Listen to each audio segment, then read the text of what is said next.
If you've been tracking with us at all here in the first few Sundays of our new year, you know that's precisely what we're doing our best to walk through. We're taking 5 Sundays to walk through what we're calling the story of God, an attempt for us to kind of get a sense of what is the big picture in this book. And it's easy to lose sight of that, of course, if you've ever tried to read through it. And so 2 weeks ago, we began with the story of creation, this picture of relational peace and harmony between God and people, and between people and even the physical creation itself. We were designed to function best in relationship with God, but things don't stay that way because people decided they knew better than God what was good for them. And I think the analogy I used was much like a fish is designed to function best and enjoy life fully when it's in the water. We're the people that just kind of decided we'd rather play on the beach. And so we flopped up onto the sand, and honestly, we've been gasping for air, wondering why nothing works quite right ever since. We betrayed God's trust. Sin is primarily relational in nature, and because of this, sin makes God distant. And this is the primary issue that we are left to wrestle with. Now, there's a couple of questions we might wrestle with or just ask at this point. One is, why doesn't God just scrap the whole experiment and start over again? If you've ever started a project and things kind of don't go according to plan, many of you know it is easier to start all over than it is to work with something that's broken. And I don't have a definitive answer for you. I wonder if in part the answer is because God is faithful. One of the things we discover about God's nature and his character is that while you and I will break promises, God doesn't. And so God continues to work with people. The other question we're left to wonder, and I think this is worth us wrestling with at least a little bit, is a broken relationship needs at least 2 things I want to suggest to you. It may need more, but it needs forgiveness to happen. There's been some wrongs that have happened, but it also needs reconciliation. Sometimes there are things that need to be set right in order to bring 2 distant parties back together. Now, I know I'm jumping ahead a little bit, but I'm going to assume this is not too much of a spoiler alert. God's ultimate solution to reconciling us from him is going to be, help me out, where that was not as confident as I thought it would be. We just sang the answer, for I believe in the. Yes, Jesus will be the ultimate answer to this problem. That's what next week is for. I'm a little worried about all of us here. We have not been preaching significantly enough. Not more gospel-centered messages coming up. If Jesus is ultimately the answer, the question is, why the wait? If you and I were working with the story of God, most of us would go, creation, it was good. Fall, Adam and Eve mess up. Genesis 1, Genesis 2, Genesis 3, and we should really just flip to Matthew chapter 1 and the birth of Jesus. That would make a lot of sense to you and to me. Why hundreds of years worth of our Old Testament? Can you think of all the needless suffering that would have been saved? Have you read your Old Testament? It'd be nice to see a little footnote in no animals were harmed during the filming of this. Sadly, that's not the way we find it. You know what? We don't know, but a number of possibilities at least have been explored. I'm going to share a few options with you, and I think it's important that we wrestle with this. Again, just briefly, because it's a legit question. Why our Old Testament if God's ultimate answer is coming in the New? And one option that at least has been talked about when it comes to why the wait is, well, maybe it actually wasn't that long. Maybe time is a matter of our perspective, and if I could, I'd say it this way. When you're like 7, 8 years old and you're doing the Advent calendar, counting down 30 days till Christmas, as a kid, that seemed to take forever. As someone who's a little bit more in their middle-age years here, 30 days goes by a lot quicker now, but it's the same length of time.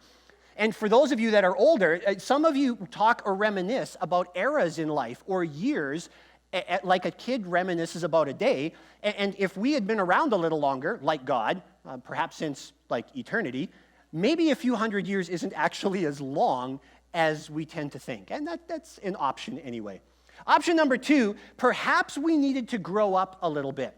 One of the things we were wondering last week was, maybe God would have loved to share the knowledge of good and evil with Adam and Eve, but they weren't ready for it yet. And perhaps as they had developed or matured a bit, God might have delighted to do that. In fact, by the way, if I could go all the way back to early Genesis, God could have gifted Adam with a helper suitable with woman right away. God knew there was a need there. But what does he do? He tells Adam, he goes, let's name the animals together. Adam's going, 1 and 2, 1 and 2, 1 and 2. Wait a minute. And as he goes through this process, he realizes something's missing, and it's at this moment that God says, now you're ready to really appreciate the gift I'm giving you. And I'll at least offer, is it possible? Because I think most of us have an innate desire that wants to earn our way to God and to prove that we can live up to his standard, and you'll love me because of what I'm able to perform for you.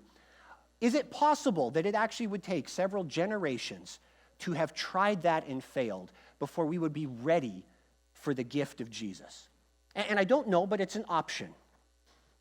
Some have suggested that if God was ultimately going to wrap himself in human form and come to earth, and as I'm assuming we know, although I'm less confident given our response this morning, but that Jesus will pay the penalty for our sin, if this is going to happen, this is the most important story in the history of planet Earth.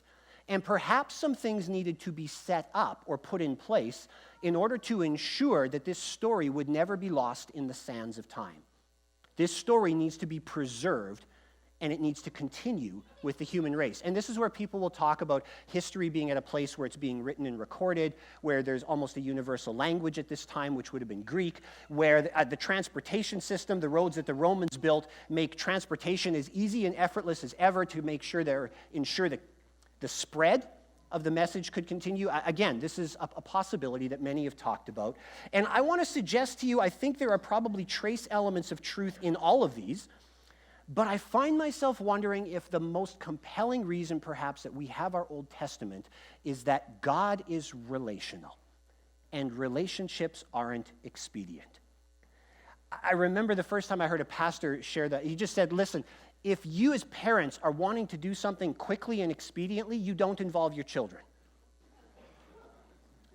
Okay, you know what I'm talking about. If you want to bake several batches of cookies, it is not quicker to do this with your kids, right? And we were talking a few weeks ago about the difference between process, right, what we need to do and how we can do it quickest. That tends to be what you and I are most interested in. And process, which talks about who is doing this and why it's being done. Now, here's the question. Our kids come to know us best as we interact with them.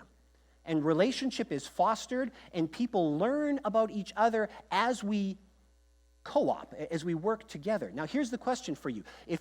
If relationship with your children is as important or more important than just cranking out a bunch of cookies, it might be preferable for you to choose to do this with them, although it's going to take longer and it's going to involve a much bigger mess in the process. That's just what it means to be with kids. And I find myself wondering if these two pieces, that God is faithful, he doesn't abandon relationship just because we break trust, and that God is relational, God delights to work in, alongside, and with his children, is one of the biggest reasons why we have our Old Testament. Is it quicker and more expedient? No, it's not. But if the goal is relationship and that people can slowly come to know who God is and God can be known, perhaps a meandering journey is not something that should surprise us quite as much, even while we acknowledge the mess that this creates. Relationship creates this kind of a thing. Now, this subject of being both faithful and relational, I think drops us off at the subject of covenant this morning. Now, covenant is not a word you and I use very often in our culture.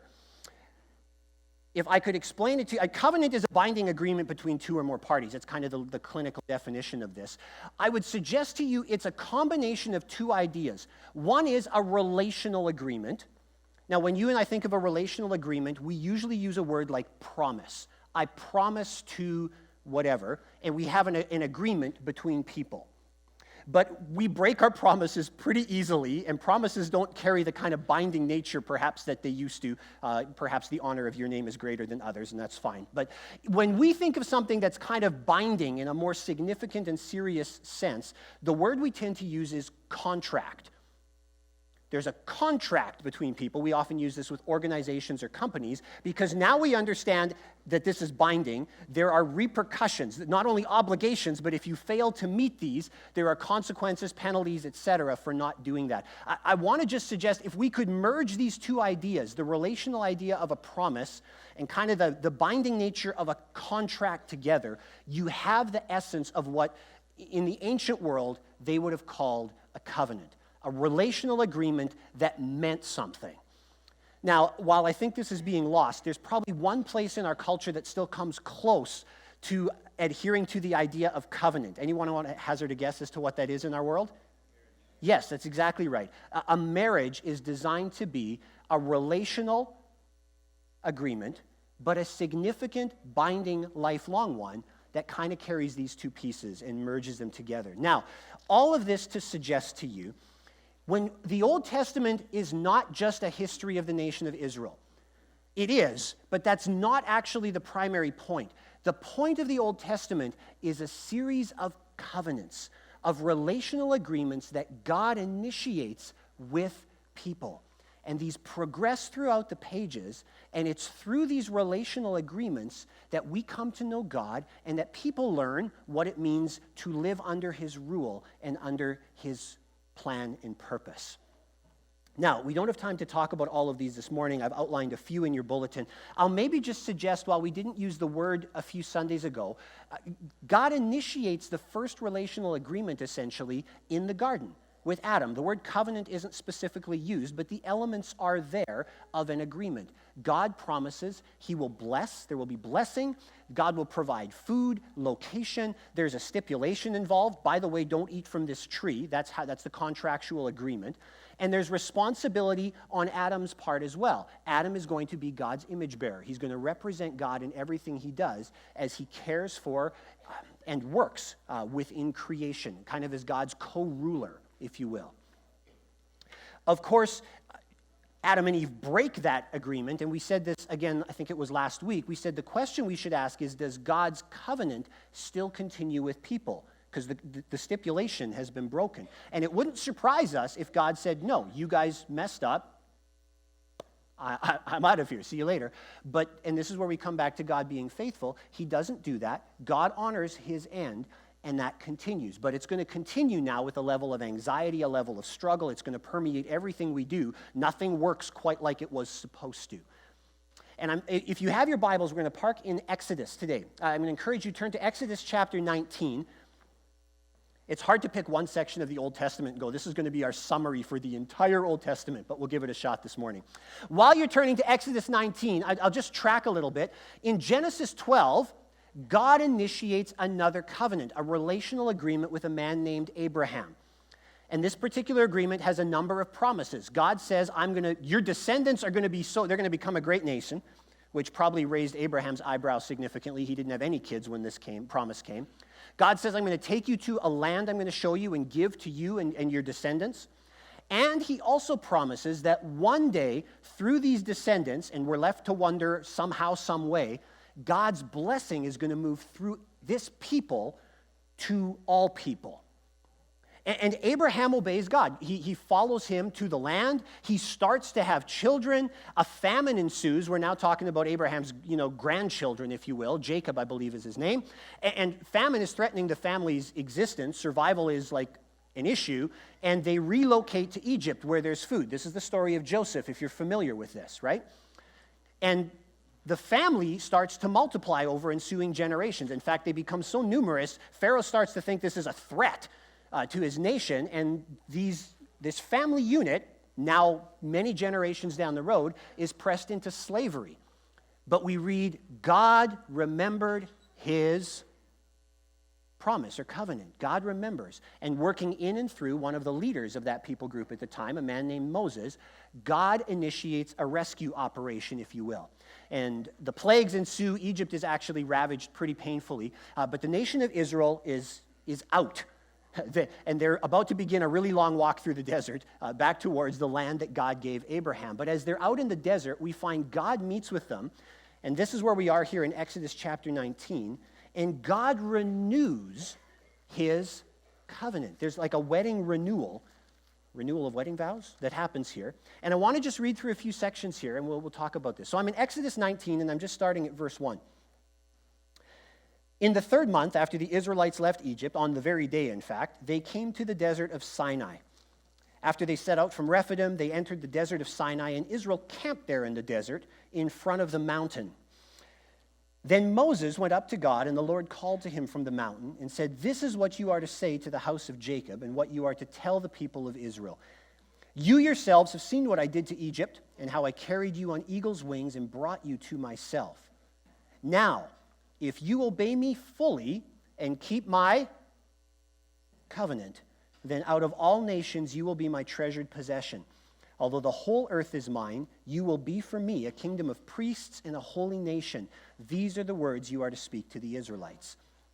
So Moses went back and summoned the elders of the people and set before them all the words the Lord had commanded him to speak. The people all responded together, "We will do everything the Lord has said." So Moses brought their answer back to the Lord. What's happening here?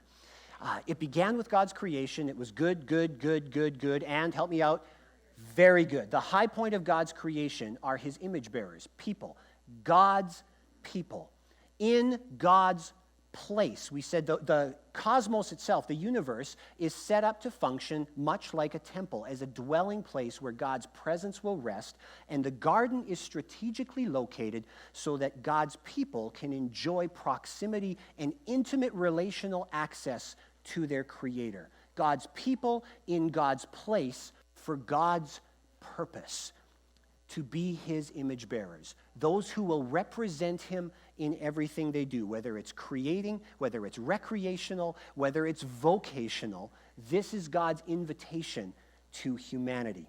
God's people, God's place, God's purpose. Now, much has changed since the early chapters of Genesis. There's no argument here. My question is, do we still have God's people?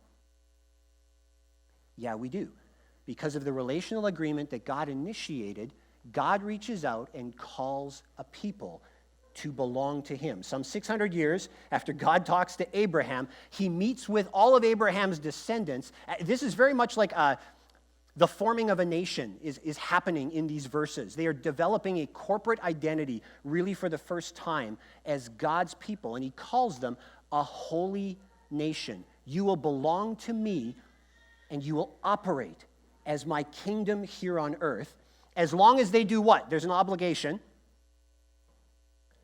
Obey God's laws. And if you've read through your Old Testament, you know there's a lot of those that are about to come. But let's just remember, last week we said freedom is not the absence of rules. Rules, law, if you will, is just a way of choosing which rules we will live under so that we can enjoy life better. And we said this is also true of relationships. Relationships or love is not the absence of restraints. It's choosing which of these we will embrace, because it's in that context, in those boundaries, that relationship is enjoyed the most. Now, you and I read through all of these laws, and if you've ever tried to read through your Bible, this is where people get bogged down. It is not scintillating reading. But no Jew would have felt this way. Have you ever read David's Psalms? I delight in your law, right? I meditate on it day and night. There's a sense of joyful optimism as the nation of Israel talks about God's laws. Why? Because it clearly explained how God's presence can be experienced and enjoyed. Sin makes God distant. This was the primary loss from a Jewish perspective of the Garden of Eden. Not that we lost paradise, it's that we lost God. How can we enjoy God's presence? He says, you live under these rules, and I will gift you with my presence. So this is a sense of obligation, yes, but of joy for the nation of Israel. God's people, a holy nation, are being formed. Do we still have God's purpose? I think we do. We have God's people, a holy nation, and God invites them to also be a kingdom of priests. Now, when we talked about Adam and Eve in the garden a few weeks ago, if you remember, God's first kind of command to Adam is to work and take care of the garden. And we go, oh, he has to do some gardening. Okay, well, it's agriculture. It's a job, I guess. Good for you. But we also said those verbs are primarily used throughout our Old Testament as priestly roles and responsibilities, work and service that people offer to God, like a form of worship. And so we said God invites Adam into a form of sacred service, even in the everyday stuff that he does. And that same language is carried over now to the nation of Israel. You will be for me God's people, a holy nation, for God's purpose. You will be a kingdom of priests. How will people know who God is, how they should live, what God delights in, how God's presence can be experienced and enjoyed? The answer is you will see it by watching this people. They will live as God's people, and all the nations will know this is how God has intended it to function. So we still have God's people. We still have God's purpose. I'm going to skip ahead a few pages, if you don't mind thumbing through a little bit. Flip to Exodus 24. There are more instructions that are given. And then this kind of covenant renewal ceremony kind of wraps up. And I want you to see how this happens. Exodus 24, I'm reading at verse 3. When Moses went and told the people all the Lord's words and laws, they responded with one voice. Everything the Lord has said, we will do. Moses then wrote down everything the Lord had said. That can't have been a short experience. He got up early the next morning and built an altar at the foot of the mountain, set up 12 stone pillars representing the 12 tribes of Israel. Then he sent young Israelite men, and they offered burnt offerings and sacrificed young bulls as fellowship offerings to the Lord. Animals were harmed during the making of this. Moses took half the blood and put it in bowls. The other half he sprinkled on the altar. Then he took the book of the covenant, God's relational agreement, and read it to the people. That can't have been a short service either. They responded, we will do everything the Lord has said. We will obey. And Moses then took the blood, sprinkled it on the people, that's a little graphic, and said, this is the blood of the covenant that the Lord has made with you in accordance with all these words. Significant relational agreements, covenants, are often affirmed with some kind of sign or symbol. And what we're reading here functions in many ways kind of like a graphic and somewhat gory wedding ceremony. We probably wouldn't initiate these, but it's what's happening here. When you and I make a promise with somebody else, one of the simple signs or symbols that we often use is we shake a hand. It's a gesture that says, you can trust, I will follow through on what I've promised. Of course, at weddings, we tend to like to exchange rings. We take something valuable, something that is circular, that symbolizes kind of the ongoing, never-ending nature of the promise that we are making, and this becomes a sign and a symbol of what's happening. This is what's happening here. Animals are being sacrificed. Blood is being sprinkled on the altar, which would have symbolized God's forgiveness, the possibility of this. And blood is sprinkled on people, which is a little bit offensive, but it certainly would have reminded them of the serious nature of what they were committing to. It'd be hard not to think this is serious when that's what's happening. And the reason I wanted to use this particular covenant that God makes as kind of our conversation piece for our whole Old Testament is these verses introduce us to a really important theme that we need to at least discuss a little bit. And you can finish this sentence for me. For the wages of sin is... Yes. I have a news bulletin for you. Paul didn't come up with this by himself or for the first time when he wrote the book or the letter of Romans. Right? This goes all the way back to Genesis chapter 2. God says, you can eat of any tree in the garden except this one. If you eat from this one, you will surely... The wages of sin is death. Now, here's the dilemma that we find, and I don't have time to make this in great length, but see if you can just track with me here. There is something in the human heart, I will suggest to you, that cries out for justice. I think God has just put a seed of his own character and nature in us. There is something in us that wants justice. And there are a few things that either break our hearts with sadness or honestly make us almost physically angry more than seeing some form of injustice, people being taken advantage of, etc. It just evokes something in the human heart. Now, here's the dilemma that we face. The wages of sin is death, and we desperately want justice. We want God actually to be angry at sin. The problem is we're the ones that broke relational trust. This puts us squarely into God's crosshairs. if God gives us justice, which our hearts actually want, we deserve death. This is a problem. This is where we have a tendency to say, well, if God is loving, maybe he can just forgive. And the loving response would be forgiveness, but if you just humor me for a minute, I would say, if Justin Trudeau issued a blanket pardon for all of Canada's criminals, from the mildest misdemeanor to the most graphic and gruesome of offender, to anybody who would just sign a page that said, I'm sorry, how would you feel? Like, most of us would be deeply unimpressed with this. Is this forgiveness? We're not sure. I think it is. This is forgiveness. But forgiveness that bypasses any form of justice feels really cheap to us. It's very dissatisfying. Which brings us to the wonderful conversation of, is it possible? Is there a way that God can be both just and loving at the same time? And it's these verses, we could go back a little bit to the Passover if we wanted, but that start to introduce us to the idea of a substitute. One who will take the punishment due another, usually an animal. And it introduces us to the idea that God provides a way to be both loving, to offer forgiveness, but without bypassing his justice. The punishment is still meted out, but another takes that on our behalf. And of course, you know where this is going next week. But that's what we get introduced to here this week, and fabulous. Now, the rest of the book of Exodus is taken up with a lot of somewhat painstaking detail. There's a lot of tools and utensils and building supplies and things that are talked about, all towards the construction of, nobody reads this part of Exodus, the tabernacle. Tabernacle comes from a Hebrew word. It means dwelling place or residence. So we're talking about a home. Home for who? This you should know. God. Good answer. Flipping in your Bible, I just want you to see how Exodus wraps up. Exodus chapter 40. I'm just in the final few verses of this. Moses finished the work.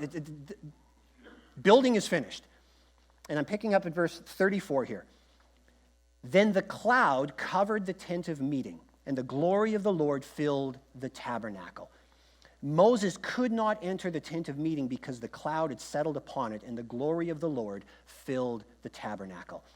In all the travels of the Israelites, whenever the cloud lifted from above it, they would set out. But when the cloud did not lift, they did not set out until the day it lifted. So the cloud of the Lord was over the tabernacle by day, and fire was in the cloud by night, in the sight of all the house of Israel during all their travels. We still have God's people. We still have God's purpose. Do we still have God's place? Yes, we do. I suspect the tabernacle housed a fraction of the glory that was available in the Garden of Eden. I can't say with certainty, but I suspect that to be the case. But God's presence still graces his people. God will dwell. Now, this is a temporary setup. God will move. It's a portable thing. When the nation eventually gets to the promised land, generations from now, it's King David's son Solomon who will build a temple, a more permanent dwelling place for God. And if you've ever read the ceremony that they kind of initiate the temple with, it reads very similar to the finish here in Exodus. There's a physical manifestation of God's presence that comes and rests there. And it's why the nation of Israel will cry later when that temple is destroyed. Not just because they're not in their land, it's because God's presence has been lost. And what I want you to see this morning is that while the landscape since the garden has radically changed, the essence hasn't. We still have God's people, graced with his presence, God's place, set aside for God's purpose. And in many ways, it feels unfair to sum up the Old Testament in 1 week, yet here we are. If you had asked the nation of Israel, what is the solution to the problem of Adam, they would have said Abraham. Through Abraham, God is going to bless things. It's going to be made right. But Abraham gets to the land, the people have to move because of famine. They're pressed into slavery in Egypt. Things are not right. This is not the conclusion we were hoping for. If you'd asked Israel who's the solution to Abraham, they would have said Moses. Moses is the new Abraham. Through him, as we live as God's people, under God's rule in this land, things will be made right. But Israel's left puzzled because things aren't perfect in the promised land either. And in fact, that probably shouldn't surprise us. If Adam and Eve couldn't obey one stipulation in a perfect garden, what chance did Israel have in the promised land? And I think the answer is not much. But God will reach out again. He will initiate another agreement with King David. If you're familiar with this, I'm not going to talk at length about this. But the promise says, through your line of descendants, which is appropriate because we just came through the Christmas season, which is where we talk about this, things are going to be made right. David becomes the new Abraham, the new Moses. Through you, all things will be made right. But the nation of Israel has to have been puzzled because David's descendants are a mixed bag. There's some good kings. There's a lot of not good kings. The nation experiences internal conflict so that there's a rift. Israel fractures into two groups. The voice of the prophets who speak on behalf of God falls largely on deaf ears. The nation is ultimately conquered by foreign powers, deported. The temple representing God's presence is flattened, and the Old Testament wraps up with people going, what on earth? Help me out. There's no sense of conclusion. And for hundreds of years beyond this, the nation of Israel is left to wonder, is there another chapter yet to be written? A sequel coming, an epilogue that we missed somewhere? What's going on? And here's where I get to bridge and just say, I don't know if you remember this, but originally, when our Bible is kind of assembled and compiled, it's divided into the same two aspects, but the wording was different. Do you remember? It used to be called the Old Covenant, God's relational agreement, and the new. And we're left to wonder, maybe God will once again come to his people and initiate an agreement through which we will work closer towards seeing the completion of the story. And without a spoiler alert, you can come back next week. That's what we're going to talk about then. Who are we? We are products of divine purpose. Created by love, created for love, relationship with God. What's wrong with the world? We said, quite honestly, we were created to enjoy life best in relationship with God, but we said, no, I don't think, God, you know what's best for us. I'm going to go do my own thing. And we've been wondering and dealing with the consequences of that relational separation ever since. Today, I want to just simply ask, why are we here? What's our purpose in the world? And we could have answered this 2 weeks ago in the Genesis story. It would have made a lot of sense to do it, but I wanted to do it this week because I think you and I have a tendency to forget that God's purpose for people doesn't change after the garden. It looks different, and there's a brokenness and struggle that permeates everything, but God's purpose doesn't change.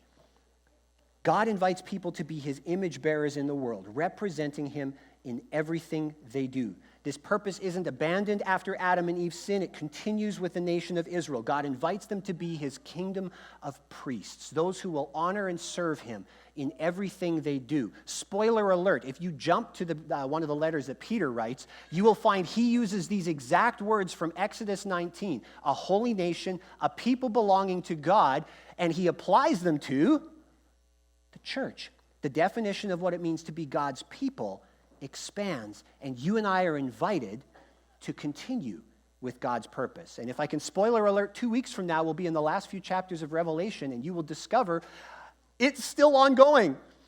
God still says, take your place to represent and rule with me within this world. And so I ask you this morning, who's your daddy? It's a great expression we have. Last week, we danced just around Genesis 3:15. Genesis 3:15 is this one, God is handing out consequences for sin. And in the midst of this conversation, God creates this wonderful word picture where he says there's going to be this ongoing hostility between the woman and the serpent, between her offspring and your offspring. And the picture is of this attempt, like an ongoing sense of mortal combat. And some have said, I don't think those verses hint at the outcome. I think there is an outcome. But I'm not convinced those verses give us the outcome. What they tell us is this is going to be a perpetual struggle between those who will choose to live as if God knows what's best for us and will choose to live within his kingdom parameters, to be his people. And those of us who will wrestle to think, I wonder if God knows what's best for me, and I think maybe I should secede from God's kingdom, and I think I'm going to function as the kingdom of Andrew or the kingdom of whatever. And there is an ongoing tension and struggle for us to wrestle with. And believe me, you and I will not do this on our own. That's kind of the good news of next week. We will struggle with this. But there's this, on the subject of who's your daddy in this ongoing struggle, I don't have time to go there. I think I put the reference in your bulletin insert. In John chapter 8, Jesus is talking to some religious leaders, and I'm paraphrasing here. But he essentially says this. He says, if you believed me, we would all know God is your Father. But you don't believe me and you don't love me, which he basically says shows us all who your daddy really is. And it's kind of cryptic, but you can understand what the reference is referring to. You guys are all children of, well, somebody you shouldn't be celebrating. And it's this wonderful hint that the way we live always demonstrates both what we most deeply believe, but the way we live will always also demonstrate who our spiritual daddy really is. As we wrestle to live in submission to God's rules and his way as his people, we demonstrate and live out the truth that God is our Father. And when we don't, when we insist that we know what's best, we live out as if someone else is our daddy. And this is not intended to make you feel guilty this morning, and you and I will not perform our way into God's good graces. I think that's the beautiful thing of our Old Testament. That's been tried by multiple generations, and people better probably than you and I, and it didn't work there either. What I want to just leave you with this morning is this, an invitation for you and me to take our place in the world. Let's live as followers of Jesus who aren't just waiting for heaven to arrive. And I think there's a section of Christianity that has a tendency to want to live that way, as if we should just kind of curl up in the fetal position and wait for Jesus to return because things are really broken and bad around us. And I got to tell you, I don't find that anywhere in my Bible. You know what I do find in my Bible? A repeated invitation that says it doesn't matter how broken it is, and it doesn't matter how tarnished sin has made things. I'm inviting you to continue to step into your responsibility as my children and live as if your everyday life mattered. In the ordinary, in the mundane, in your work, in your play, when you are playing hockey, when you are washing dishes, when you are interacting with other people, we have opportunity to step into our role as God's image bearers, to live as a kingdom of priests, to offer everything we do as a form of worship to God. And friends, I have news for you. This has been God's purpose for his people since the first chapter of the Bible. Amen? Heavenly Father, thank you for your great love for us. Thank you that you do not abandon your justice, which would deeply actually bother us, I think, more than we wish, or more than we probably care to admit. Thank you for making a way for your love and your justice to collide so that we do not have to bear the punishment that we deserve. Thank you for purpose. Thank you for the meaning, for the excitement, for the possibilities this gives us in the midst of the most ordinary of things, interactions, tasks, just our comings and goings. Inspire us. Give us the courage to step into the role that you have called us to as your children, as those who will represent you as sent ones. And Father, in all of this, may your story continue to do its work in us, shape us into ever-increasing Christ-likeness, and use those simple, everyday, ordinary opportunities for that same story to be told through us. We trust that you are good. We trust that your grace abounds, and we love you. Amen.